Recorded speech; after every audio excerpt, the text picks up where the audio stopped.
All right, so here we are with another episode of Short Winded. Now, I've been working on this guest for a very long time, since the inception since the genesis, if you will, of Short Winded. I've been trying to book this guest, and I finally landed him, Mister, the one and only Mister Mookie Chilson. How's it going? It's wonderful to be here, Greg. The gig is up. Here. I am. Now, what is it that got you to keep telling me no to finally say yes? Tell the Well, people what happened that got you to agree to this. well, after each and every one of these recordings that you do, you text me and you say, "Okay, I just did so and so. Right? I'm going to ask you until you say yes." And then you text me. You ask me if I will do it. And each time I come up with a different creative excuse because I'm a camera shy, big fat baby of saying no. And finally, you, I think you dropped a pretty big bomb on me. You played the birthday card, and you said, "All I want for my birthday is for my pal Mookie to come on and do a little short-winded with me." And I said, "Here we are." I'm kind of relentless, and I will stop at nothing to get what I want. So I appreciate you being a good sport. Now, we just got back from the National. Yeah. And slowly but surely, one by one, the dominoes are falling that all of us are starting to test positive for COVID. How are you doing? I am hanging in there. I've had COVID before. This is not the first time. You know, it's not ideal. You don't want that. But anytime you're in a closed, confined space with 80,000 heavy breathing sports fans, you're going to end up in that type of situation. I'm okay. How are you doing?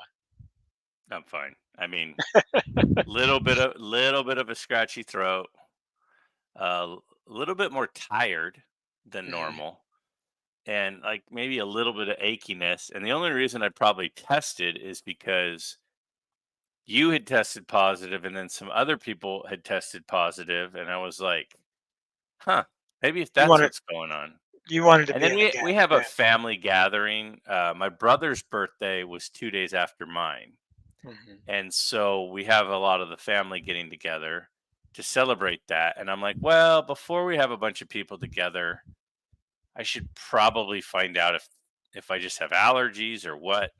Mhm. Here we are. Here we are, So but yeah, we're fine. yeah, we're totally fine. Okay, so you know how this works. We're going to you've hopefully got 20 questions that aren't too tough I do. lined up for me that I'll have 5 minutes to respond to. But before we do that, I have a few questions for you. Okay. If you are not a subscriber of the Mookie Chilson channel, I think that you are missing out. As you know, Mookie, I love your channel. In addition to loving you, the individual, and we'll talk a little bit about what your channel is about and what kind of your philosophy is in a second. But let's go ahead and start with the topic that has kind of been on everybody's minds. And that first topic would be the national. So Yes. you just went to your first national. Mhm. Now I know you've been to a Philly card show, Mhm. which is a very large show also. Having just returned from your first national, how did it compare to your expectations? Well, I will say, there's sort of a couple different categories that I was looking to satisfy in my trip to the national. Number one was to meet people who I have been corresponding with and making friends with on YouTube all these years. I mean, yeah, all these years too, over a year. And that was off the charts amazing. I couldn't have had a better time. I met, everybody that I wanted to, save a couple of them. And so that was great. I got to hang out with you. I got to hang out with Coach Miller. It was bananas great. The card stuff, I felt completely disoriented. I felt like, when you walk into like Peter McNeely walks into the ring with Mike Tyson and immediately gets punched in the nose, and you're spinning your head around. You're like, I can't. I mean, I have been to card shows. I've been to Philly, the East Coast National. There's a card show in my town or a couple towns away every 2 weeks. I am no stranger to larger card shows. This was beyond compare to anything I had ever experienced. And so managing the talking to people and meeting people, and oh, by the way, trying to focus on what the cards were. I ran into our friend Adam from Vintage Sanctuary at one point, and he and I were both in the deer in the headlights that Peter McNeely got punched in the nose stage of being. It was wild. But in the end, we crossed the finish line with basically everything that I needed to get, because we spent several days there, and now I'm being long-winded and taking your stick away. So Well, that's my answer. that's one of the things I like to do here is I like to ask questions that require lengthy responses so that every one of my guests seems like they're talking a lot and I'm not talking that much to kind of, turn the tables a little bit. Now, Crisscross. Yeah, yeah. as a I kind of feel like it would be walking into Disneyland for the first time, and there's Right. all this place to explore, but you don't know where to go first. You don't know what to do. You don't know. You just start going, Mhm. but there's no order or rhyme or reason to it, Well, and that's a it's fair just so much. that's a fair comparison, but it's as if in Disney World there were, the thing that you're after with the cards. There's about 900 million different variables of them. A, do they exist? B, what condition are they in? C, what price are they?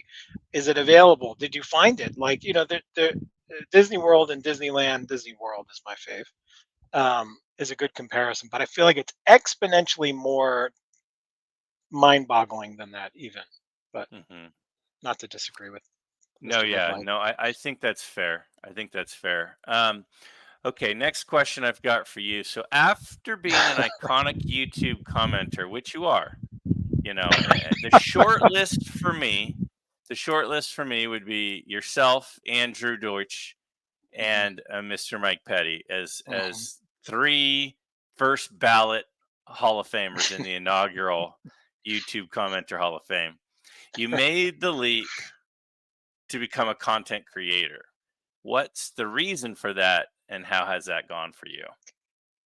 Well, the reason, so just I started out commenting because I view comments as a currency.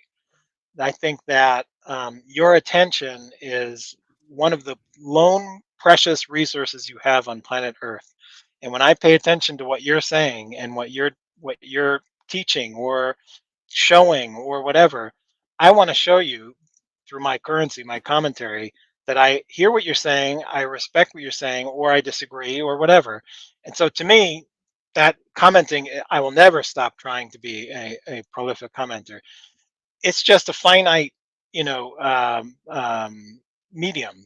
If you want to tell stories, if you want to express feelings, if you want to show pickups, like you need to get in front of the camera. You need to be a little bit more expressive and sort of put words and pictures together. And so that's why I made the jump, and it has gone extremely well. Like, basically the national was a confirmation of that for me. It was extremely gratifying to see the people who I saw, and um, reflect to me the feelings that I have for them in human form. It was a social experiment that I didn't know how it was going to go, but it was wildly successful, and I look forward to doing more of it. Do you feel like you would have had the same level of connection with some of these individuals that you met at the national? Like a Dr. Beckett, a Chris from Missouri, whoever. Sammy. You've hung out with Mhm. Sammy, but some of these different guys that you've watched their channels. Did having been a guy who gets on screen sometimes make that connection easier, or did it make it more exciting, or did it just was it the same, you think, as if you you were a commenter? I mean, probably. I mean, these are all you included are people who put themselves out there in the way that you do, and you're sort of, you know, um, you're it's there's a vulnerable nature to what you're doing. You're expressing yourself on camera to people you don't know, and so there's you have to sort of push yourself a little bit to do it. And so pushing myself to do it and sort of meeting people at that level, I think was probably important. But at the same time, when you start with the commenting, like I did on your channel, when you're typing, voluminous comments on the million different, as I said to you in one comment early on, like the fireworks that are going off when you're telling me about, the Q&A that you've done or the SGC analysis you're doing or whatever it was.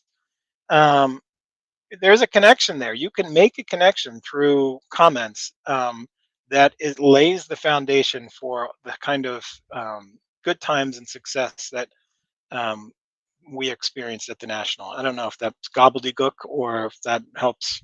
Um, So if to there's me, somebody, if yeah. there's someone sitting on the sidelines and they're a commenter and they're having fun, I got a buddy Brent. You probably recognize Brent Hmm. from some of the chats. Brent, Great yep. guy, and Brent makes great comments, and he's very active in the commenting world, but he hasn't started a channel yet. I'm just looking for nudges that we can give people like that Hmm. to jump in, or is there not a need to? Can can just being a commenter suffice? Not just being a commenter, but being a commenter and not putting your face on camera suffice. Yeah, you could be an artist who only uses monochrome, black and white. You can do that. But it's going to leave a lot of options off the table, and you're going to have a lot of things that you won't be able to express. And if you were using a full color palette, like my man Bob Ross, with the little uh, happy little squirrels and trees. So I'm down a rabbit hole now. But So um, there's limits to it. It's like yeah, flying in a plane versus getting in, a space shuttle. yeah. I mean, I have a frustrating time. I mean, again, this is the old man in me, like having text conversations. Like, there's limits. You can tell the context most of the time if you know the person through text. But I'd rather get on the phone and talk to them, or I'd rather see them in person and be able to see their reaction in real time, so that I get the full dimension of how. I mean, again, these I'm bloviating, but I think it's I forget what the original question was. Hold on, I'm writing down bloviating because that's a term I missed on the SATs. Bloviating. Okay, I'll look that one up later. Um, Just so that yeah, define it, what Mookie does. But go on. so, yeah, no, I think all that makes sense. I think that a lot of people that were on the sidelines and have jumped in that I've talked to, Jason, Everyday Collector, would be another, is very glad that they did, and it's Mm, changed. It's changed the dynamic for them. So mm, I just think that I would encourage people to continue with that. All right, next question for you. okay. If someone hasn't seen your channel, and I don't want any self-deprecating stuff here. I'm being serious. I want to know, how would you describe it? Because you know, first thing I'll say is I really genuinely like your channel, not because you're my pal, but because I like your channel. And there are a lot of people who watch my channel, and they'll say, like, I like this, I don't like this, but if you like my taste at all in what I do, I think you would like your channel. And so shed some light on what your channel is kind of all about, to somebody who maybe hasn't subscribed yet, but hopefully will here today. Well, I'm somebody who came back to the hobby a few years ago during the pandemic, and sort of I don't have a large collection of cards, or I didn't start out with one. And when I started trying to connect with people online through YouTube and finding ways to express myself through my collection and curation, um, I started figuring out that I want to know the story behind the cards and the people who own them. And to me, that at a very basic level, that's why I care about these cards, because they are transported. They're sort of enduring generations of history and landing in our laps. And what is the story of the person who owned that card? What is the story of the person who the player on that card? Why is it important, and why does it need to be curated and collected on a shelf somewhere? And to me, that's the essence of what I'm trying to do: is find items that are worth preserving and tell their stories. And I do that through, grading reveals and stuff. But I also have a thing called the Mookie Chilson Pinhole Holy Grail Wall of Fame. That is a conglomeration. Write it down. There's your other word. Conglomeration uh,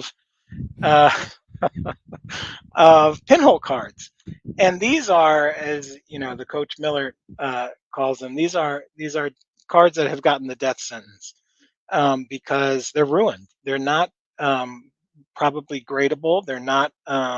They're sort of discarded for the most part.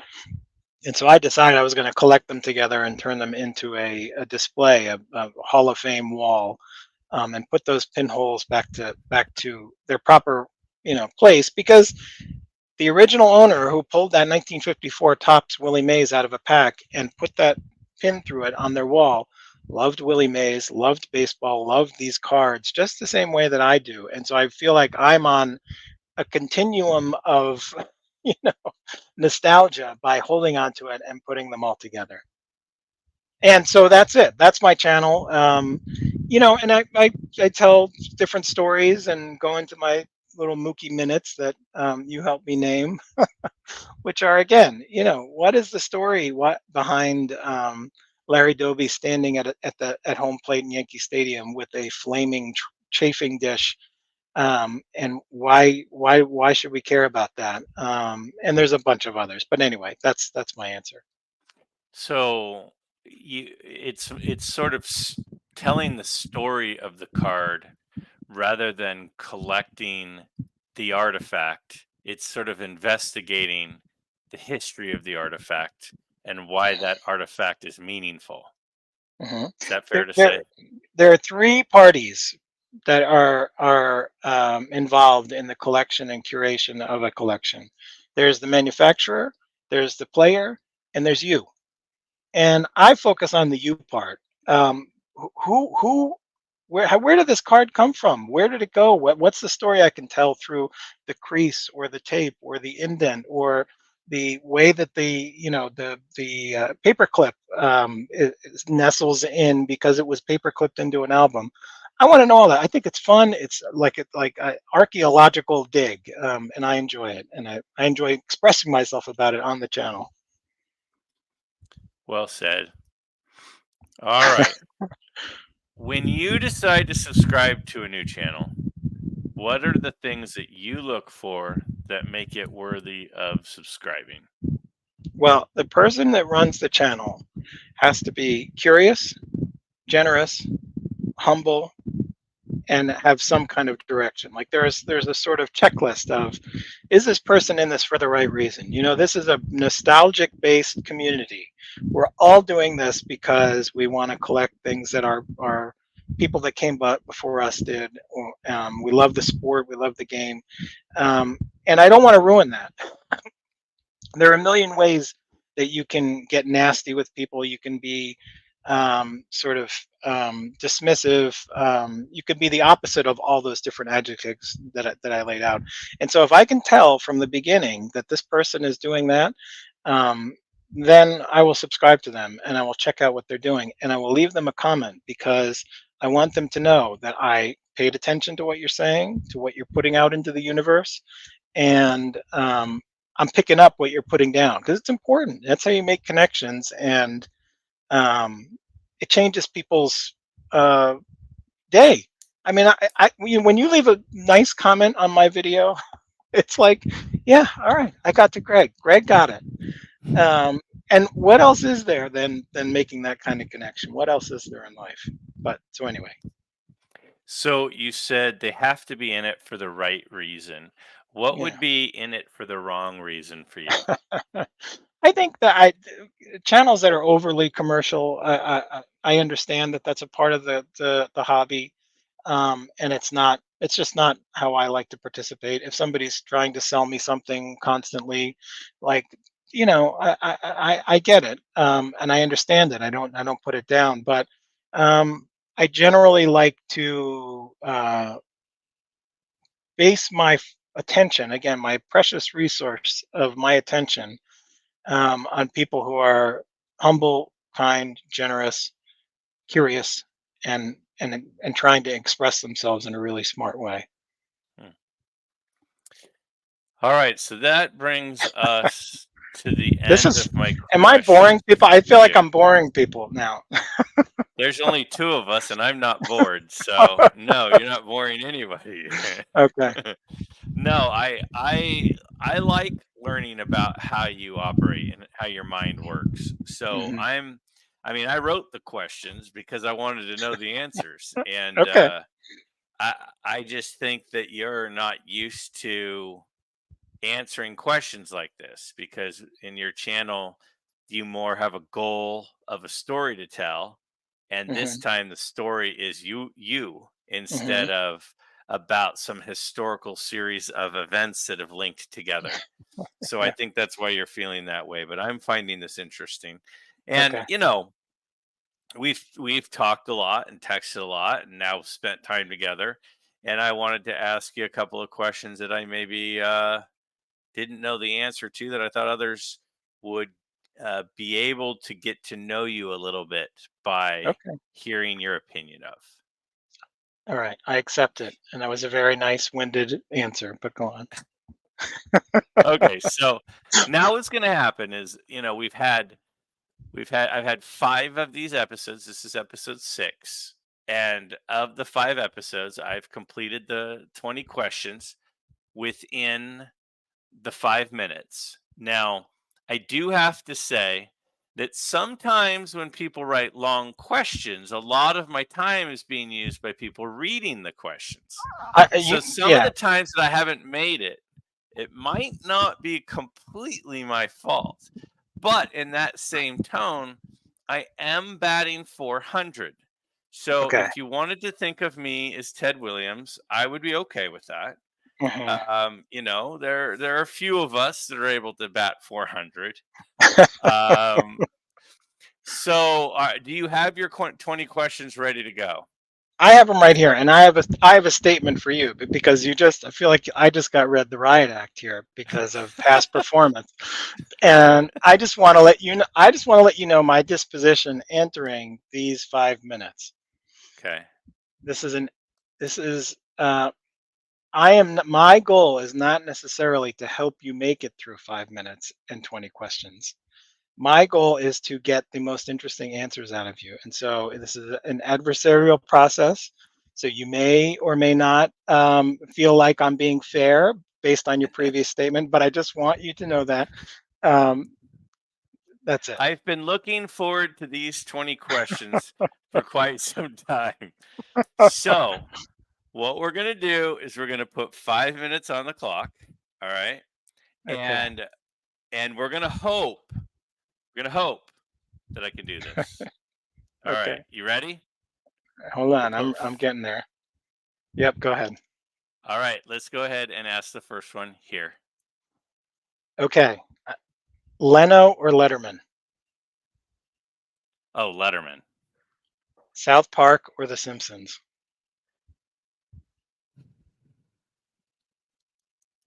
South Park. Okay. Woody from Cheers or Woody from Toy Story?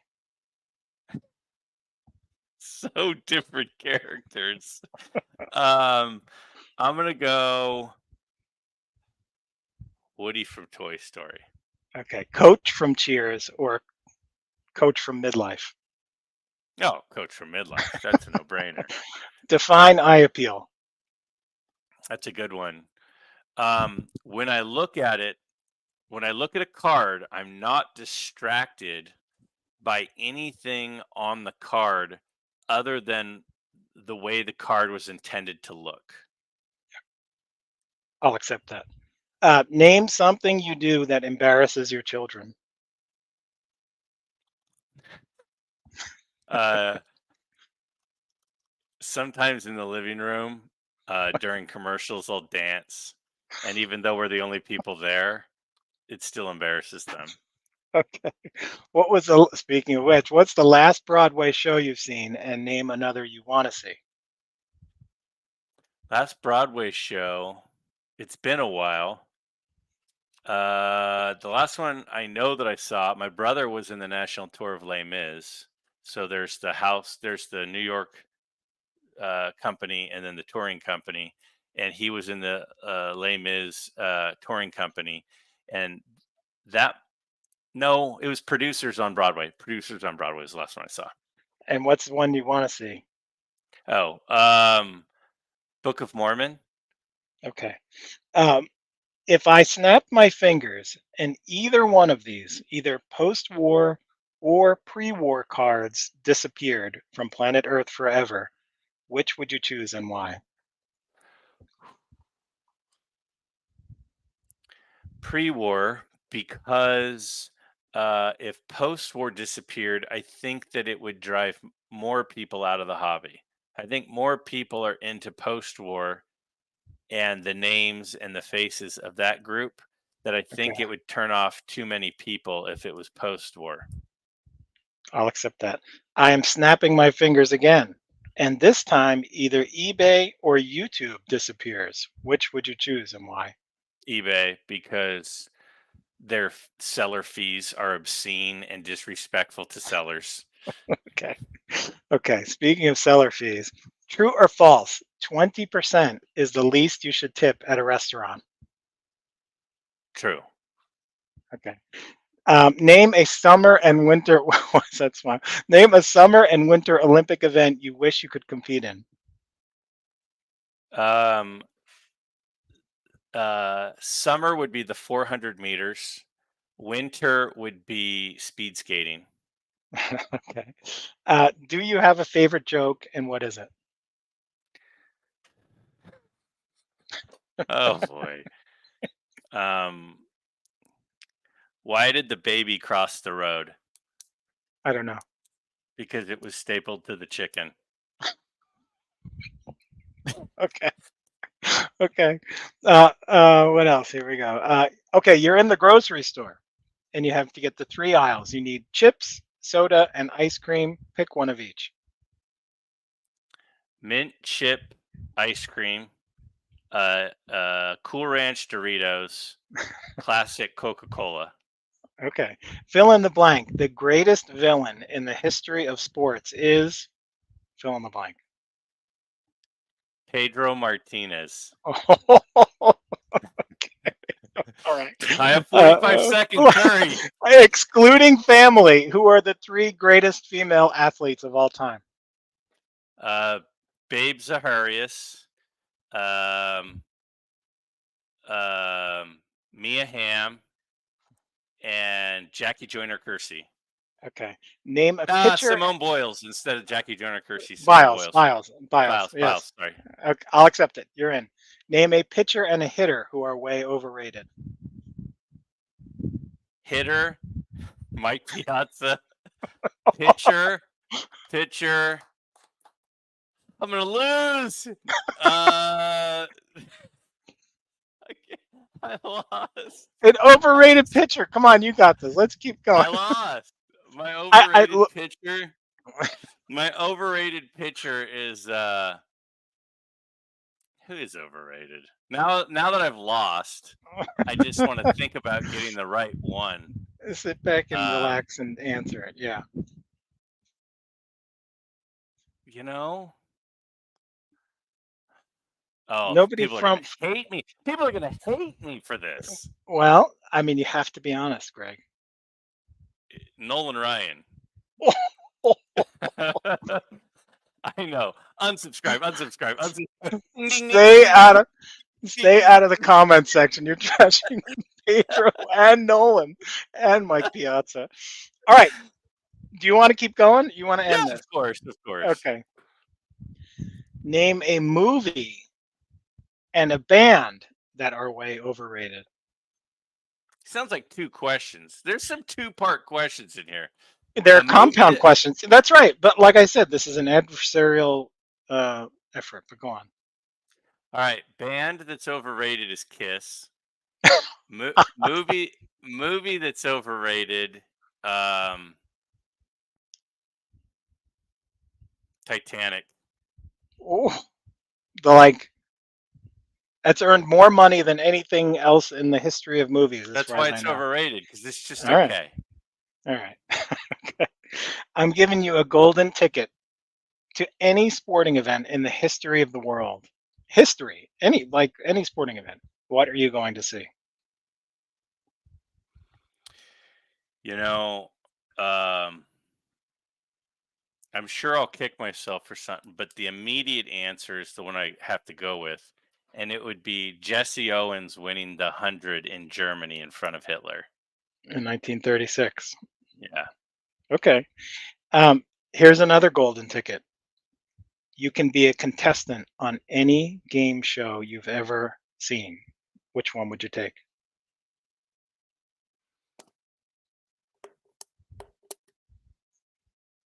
Stump the Schwab. Oh wow, I remember that. You remember that? He, I do. He just died very recently, but Oh, I didn't know that. rest in peace. Okay, we got two left. Name the dynamic duo that the city of Cleveland is calling the Cornhole Kings of Cuyahoga County. Oh, the Cornhole Kings of whatever Cuyahoga County are definitely the undefeated duo. The ones who destroyed Theo's team twice, crushed Jason twice, crushed Darren, crushed 3D 80s kid. Take Let's your see. time. Keep going. Keep going. Um, Mookie Chilson, and Midlife Greg. All right, last question. Okay. Did you have a happy birthday? Oh, of course. I mean, I got to I got to come home with a flood of memories with some of my best buds. And it's weird to call some of my best buds people that I've only hung out with a couple of times. I don't know what that means or says, but wonderful memories. Got to fly home safely. Got to spend time with both of my parents, with my two daughters and my wife. So it was a fabulous birthday. Yes. All right. I may have Well, piled in a with couple extra that, it questions. comes in a grand total of 9 minutes. Um, wasn't even close. Um, I know. So let me just go back to the Nolan Ryan thing here for a second, You because want to bail yourself out? Yeah. well, no, I don't want to mail myself out. I just want to explain myself on the Nolan Ryan one. So Okay. Nolan Ryan was as at times he was overwhelmingly dominating uh, with a pitch that has been around forever and literally at times unhittable, obviously, with all of his no hitters.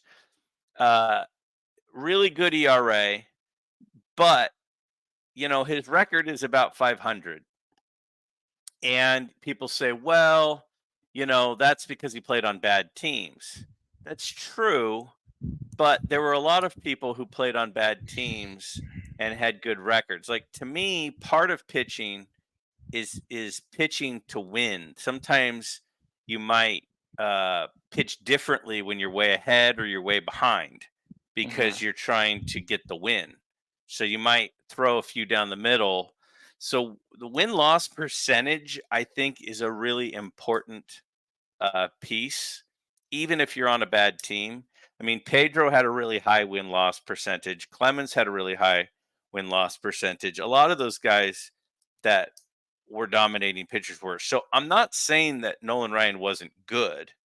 I'm just saying that a lot of people have him as like one of the best couple of pitchers of all time, and Mhm. I have him much lower than what most people would say. To me, he might be like number 20, and a lot Mhm. of people would have him as top 3 or 4.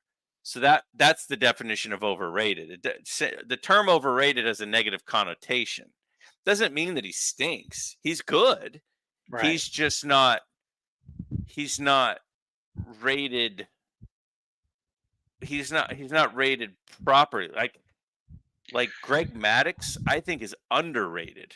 Like not enough people I mention agree with Greg that. Maddux as one of the best handful of pitchers of all time, but Yeah. he was freaking filthy. So Let me so make the that's counter. Let yeah, me make the counter argument.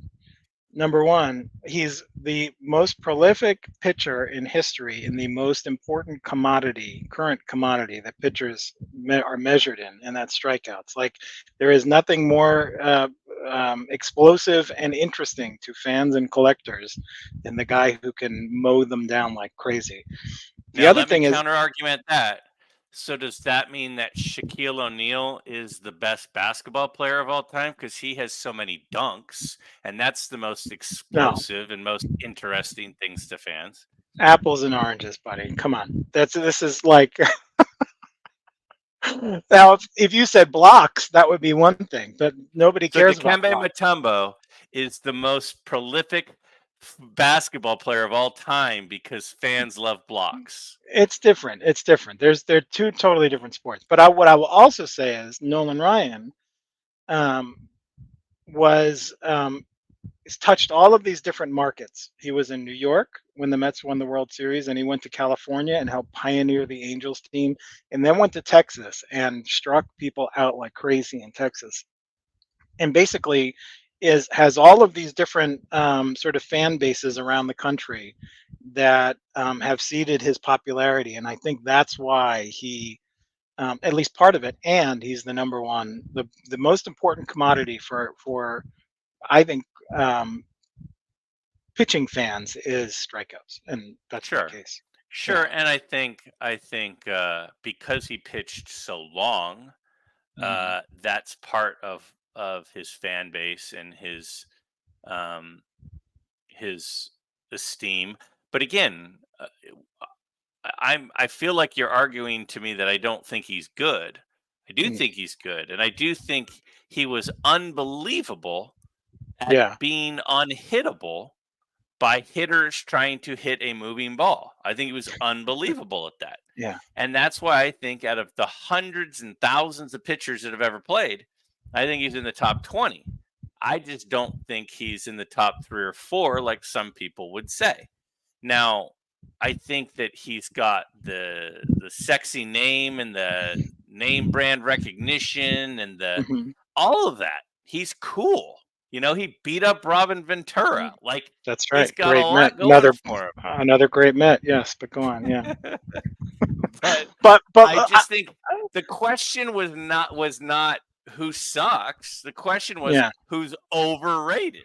Well, let me just throw something At further this at you, point, Darren won't even call me anymore. yeah, this So is my not going to go my well. friendship with Darren is Uh, basically over because of you.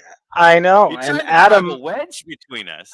Adam from Splendid Sports is not going to like your Pedro answer either. But the the greatest villain in the history of sports. But let me Who's just say more? one other. Who's a bigger villain than Pedro? I'm not going to He answer. threw down Don Zimmer. This is not about me, Greg. This is about you. Don't turn the. But just further point about Nolan Ryan. Uh, he crescendoed as the hobby was rocket fueling in the 80s. Like that's the other thing about Nolan Ryan. And I think that helps explain like that 68 Kuzman Ryan rookie card was like the grailiest grail of them all because this was the guy who was heroically striking out 5,000 and throwing no hitters as a 45-year-old man or whatever he did. Um, and so I think it's commensurate. I think his popularity is commensurate with what it is. What team is the team that you hate the most?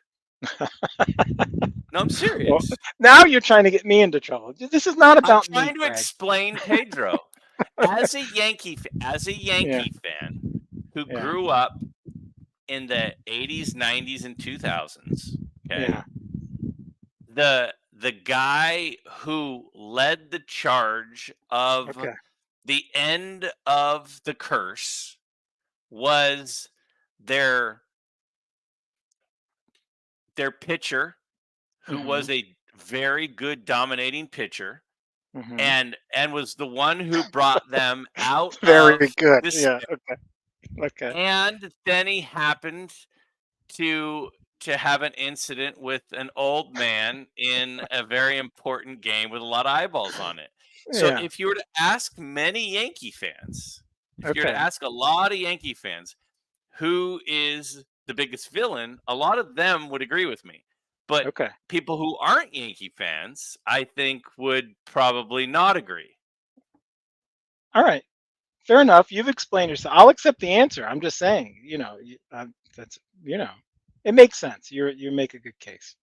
I disagree with it, but what am I going to do? I mean, And for who do you me, think it is again? Yeah. well, the villain of my youth was, well, the Cardinals, the '85 Cardinals was like the team that foiled what I thought was going to be the Mets' big chance to win the World Series in '85. And so, like, John Tudor was on that team, Jack Clark was on that team. Those guys, I just did not like those guys at all. Same thing in '86 with Mike Scott. Mike Wait, Scott was wait, going, wait, wait. Just back up yeah. real quick. So you're saying the biggest villain in the history of sport is No, Jack no, no, no, Clark? no, no, no, no. Oh, I'm saying oh, these are. that's what you're saying. I'm not saying that. You asked me which team I hated the most, right? Didn't you ask me that? I don't know. Is that what I asked? I thought I asked what the villain was.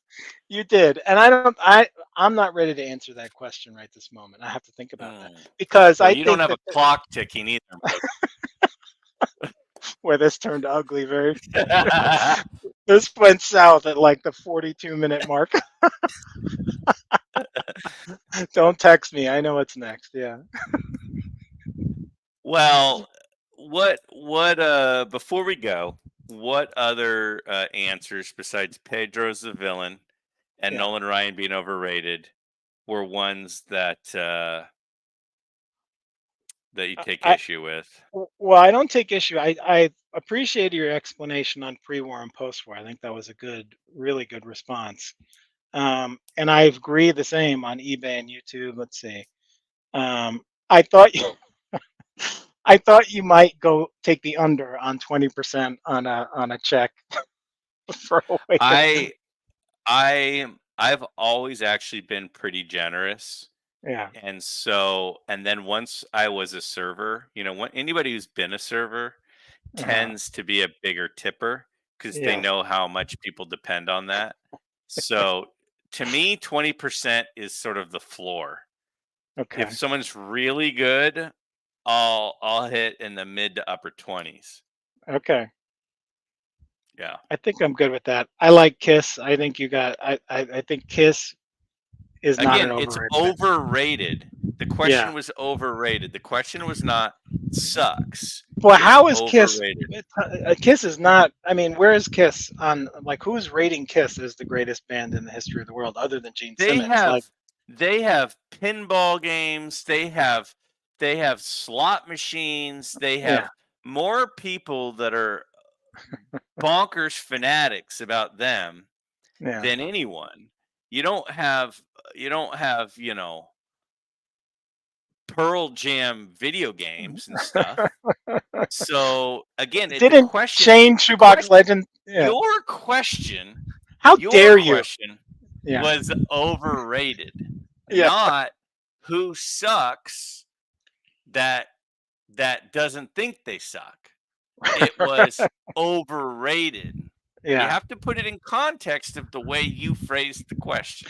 I think that you're taking the rating of Kiss from like 20 years ago. I think they have descended. I think there's not as crazy a following for Kiss today as there was maybe 20 If years you ago. look at the actual musical um,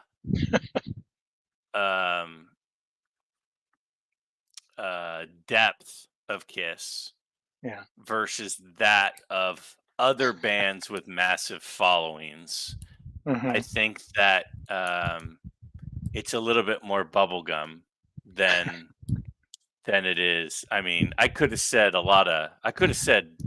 what. Anyway, hey, Well, Why, you know who? why expand the group of people I'm offending? All right, I'll stop. I'll leave you alone. All You've right, done all enough. right. Yeah. Well, I gotta say that I appreciate you granting my birthday wish. I appreciate you spending time with me. Um, I genuinely appreciate your thoughtfulness as a commenter. I appreciate your thoughtfulness in the uh, the content that you create, and I appreciate your thoughtfulness as a friend. So I mean that. I think you're a great guy, and I think that if you're not a subscriber of the Mookie Chilson channel, I know that you're missing out. So I would encourage everybody to check out the channel. Let's take a quick look here Okay. at your channel. Let's do this right here and here and here. So there we are. This is the Mookie Chilson channel. We're at Oh yeah. 410 subscribers. There's no reason why Midlife Nation can't put you over 500. I think that should happen. Some really great stuff in here. Oh, look at that. We even have an ad from Miss Harris in the middle. Yeah. So look at Well, that. look at that. Yeah. I mean, you are extremely generous and too kind, but I feel exactly the same about you, and I think you know that. So thank you, Greg. It was my honor to be here with you, and I hope I wasn't too tough on you. No, you were fantastic. All right. Well, that's it. If you still are a subscriber of mine after me offending one category after another, then thanks for sticking with me. And I don't know what else to say. So with that said, thanks again, Mook. Go subscribe to the Mookie Chilson channel, and I hope everybody has a good rest of their weekend. Cheers.